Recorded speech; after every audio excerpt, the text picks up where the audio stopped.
انسان کی زندگی میں مشکل دور آتے رہتے ہیں، لیکن اگر آپ کسی مشکل دور سے گزر رہے ہیں تو سوچئے کہ اگر آپ سن 536 میں رہ رہے ہوتے تو کیا ہوتا۔ دنیا کے ایک بڑے حصے میں یہ تاریخ کے بدترین سالوں میں سے ایک تھا۔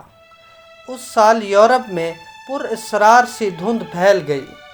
مشرق وسطیٰ اور ایشیا کے چند حصے 18 ماہ تک مسلسل اندھیرے میں ڈوب گئے۔ میں ہوں انجینئر حافظ محمد عدنان۔ فلاح کی منی سیریز میں آج ہم بات کریں گے کہ سن 536 کو تاریخ کا بدترین سال کیوں قرار دیا گیا۔ سال 536 کے موسم گرما میں درجہ حرارت 1.2 سیلسیس سے لے کر 2.5 سیلسیس تک گر گیا۔ یہ گزشتہ 2300 سالوں میں سب سے سرد اشرہ تھا۔ اس موسم گرما میں چین میں برف باری ہوئی، فصلیں تباہ ہو گئی اور لوگ بھوکے مرنے لگے۔ آئرلینڈ کی تاریخ میں سال 536 سے 539 میں روٹی ملنا ناممکن بن گیا تھا۔ پھر سال 541 میں مصر کے ساحلی شہر الفرما میں گلٹی دار طاعون پھیل گیا۔ اسے طاعون جسٹینین کہا جانے لگا، جو تیزی سے پھیلا اور اس کے نتیجے میں رومن سلطنت کی آدھی سے لے کر 1/3 تک کی آبادی شکار ہو گئی، اور یہی سلطنت کے ٹوٹنے کی وجہ بھی بنی۔ لیکن آخر ان تباہ کن سلسلہ وار واقعات کی وجہ کیا تھی؟ تاریخ دانوں کو ایک طویل عرصے سے معلوم تھا کہ 6 صدی کا وسط تاریک ترین دور تھا، جسے ڈارک ایجز کہا جاتا ہے، لیکن وہیں پر اسرار بادلوں کی وجہ ایک طویل عرصے تک پہیلی بنی رہی ہے۔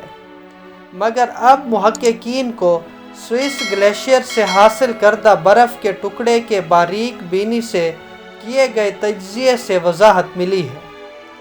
سال 536 کی بہار میں پڑنے والی برف میں آتش فشانی شیشے کے 2 انتہائی چھوٹے ذرات پائے گئے، جس سے معلوم ہوتا ہے کہ اس وقت آئس لینڈ یا شاید شمالی امریکہ میں آتش فشاں پھٹا تھا، جس کی وجہ سے نصف شمالی کرۂ ارض پر راکھ پھیل گئی تھی۔ یہ آتش فشانی دھند سرد موسم کے ہمراہ ہواؤں کے ساتھ یورپ اور بعد میں ایشیا میں پھیل گئی۔ اس کے بعد 540 اور 547 میں 2 مزید بڑے آتش فشاں پھٹے۔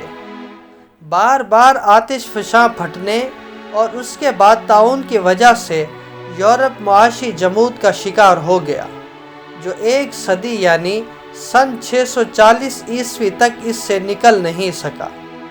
فضا میں موجود سیسا گلیشیئرز میں منجمد ہو گیا، جس کی وجہ سے 6 صدی میں چاندی کی کان کنی میں جو تنزلی آئی وہ دوبارہ سے بہتر ہو گئی۔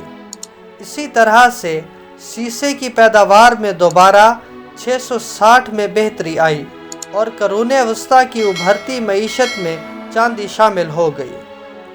قدرتی آفات اور برف میں منجمد انسانی آلودگی سے ہمیں انسانوں اور قدرتی آفات کے درمیان ایسا ربط ملتا ہے جس سے رومن سلطنت کی تنزلی کو سمجھنے میں مدد ملتی ہے، اور نئی قرون وسطیٰ کی معیشت کے ابتدائی آثار بھی ملتے ہیں۔